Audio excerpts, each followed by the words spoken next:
This MFL MarMac Coach Conversation brought to you by Havlicek Trucking, Meyer Auto Service, and Birdnow Chevrolet. Head Coach Dan Anderson joining us. And Coach, you look at this preseason camp, probably a little different than the last few years, a little bit younger of a squad, a little bit more green of a squad, if you will. But knowing that fact, what's pleased you the most about this preseason camp, about the guys to this point?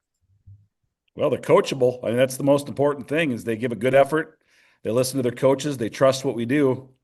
And, they believe in our system. So, like you said, we have a lot of young guys. We only have, two returning starters on offense. And one of those two guys actually played a different position last year. So really only one guy on offense is returning at the same position he played last year. And it's the same defensively. We've got one guy returning. I got a couple of guys returning at positions where they started at last year. So young squad, a lot of, we got some seniors that are stepping in right now that, I wouldn't say, they're not young guys, but this is their opportunity to shine. They were behind some pretty good seniors that graduated. So, there's a lot of opportunities out there to show what they can do. And so far this preseason and scrimmage, they've done a pretty good job of that.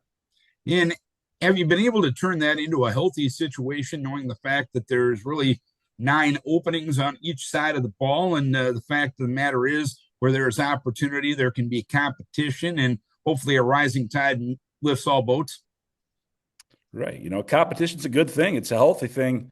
And the guys know that. We're all they're teammates and they understand that, but they also understand they're fighting for a position. In practice, there's a lot of physicality but they're all friends at the end, and they understand they've all got an important role. We talk about that a lot on our football team that, you got to understand your role. And the guys all know that some guys will be starters and some won't, but they all have an important role. And when you have, we've got 40 guys, 9 through 12, and we've got about 18 to 20 of those guys that are really ready for varsity football. So, I mean, our squad, when it comes to varsity football players, is pretty small. So they're all going to play a role, if we win, lose, or draw, and they'll all get playing time.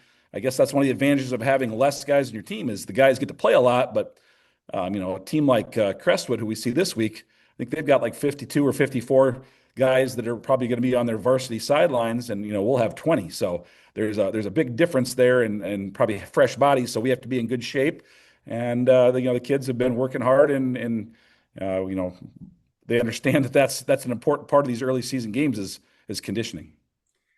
With the lack of varsity snaps that you have, at least at this point in the season, where's the balance here in preseason with being patient and teaching these guys to a new position, but at the same time wanting to keep that standard that has made you successful over the past few years? Well, yeah, they understand the standard that's been set ahead of them, and nobody wants to be the team that doesn't make the playoffs. And there's a sense of urgency there, but at the same time, there's not a lot of screaming and yelling going on at practice. There's a lot of coaching going on at practice with our coaches, and there's a lot of understanding that these guys are young. They're going to make mistakes, and we coach them up, and they're very receptive to what we're teaching them. And there's never once have I seen any eyes roll or any questioning of their coaches. They believe in what the coaches have done in the past. They know our system and that it works.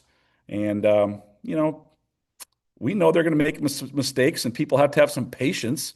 Not only us, but our fans and everything. I mean, there's high expectations around Monona and Marquette, McGregor area, and Lowena. I mean, the people expect good football, and we'll give it to them.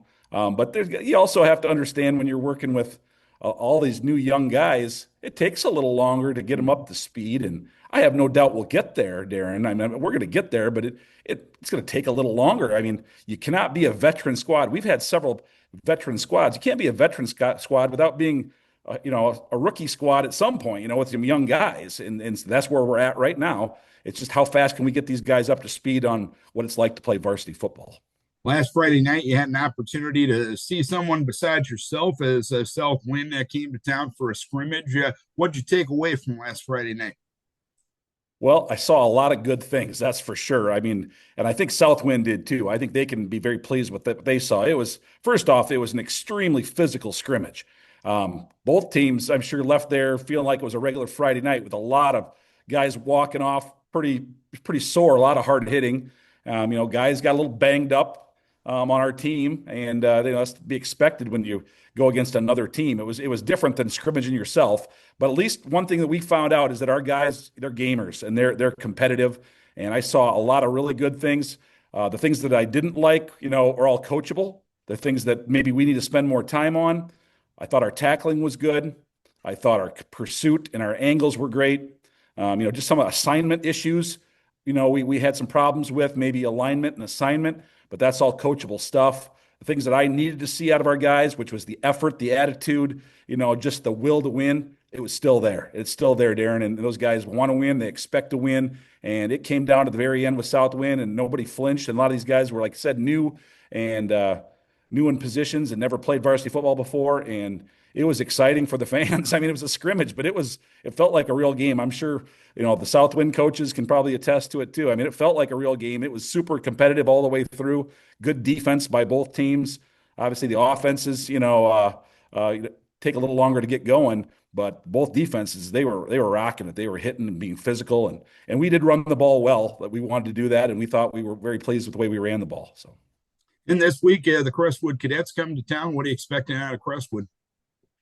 I expect the same thing we see out of Crestwood every year. I mean, they're always physical. It's always a great test for us early on to see where are we at physically. This year we did get that scrimmage with Southwind, where we haven't done a scrimmage like that for years. So I do feel pretty confident that our guys, physically can hold up, and drop the shoulders and hit hard and tackle well. But Cresco, obviously, they're a bigger school. They've got more guys. They're known for their physicality and trying to knock you back. Well, we do know that they did graduate a lot of guys, but so did we. So they're kind of in the same boat. I think they graduated 18 seniors from last year's squad. 4 of their 5 offensive linemen graduated, but 4 of our 5 offensive linemen graduated. We graduated our quarterback. They graduated their quarterback. So we're kind of in the same boat. So I expect, last year it was a good game. We beat them 9-7, kicked a field goal to win it with 10 seconds left. We trailed the whole game. So I don't expect a whole lot different this year. Cresco does run a lot of unbalanced sets. So with a young squad, I mean, we're going to be working a lot this week with making sure we can recognize those unbalanced sets and make sure we're lined up correctly and not get outflanked. That happened to us a few times last year. But besides that, I just expect good, hard-nosed football by both teams, and I expect a very close, competitive game, just like we've had every year we play them. Sounds like Dan Anderson, the football fan, would appreciate a game coming up like this on Friday night. Am I wrong? Hey, I love good football, and as a coach, nope.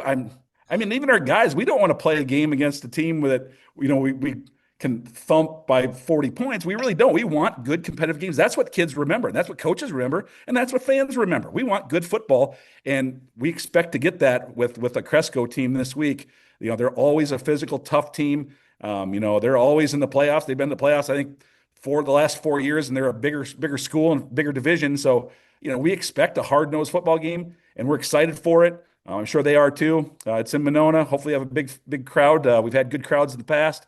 So fans, come on out and cheer us on, and I think you'll see some good football. That's not going to change. All right, Dan, hopefully you guys can get the season off to a good start this Friday night. Keep your kids healthy. We wish you best of luck. All right. Thanks, Darren.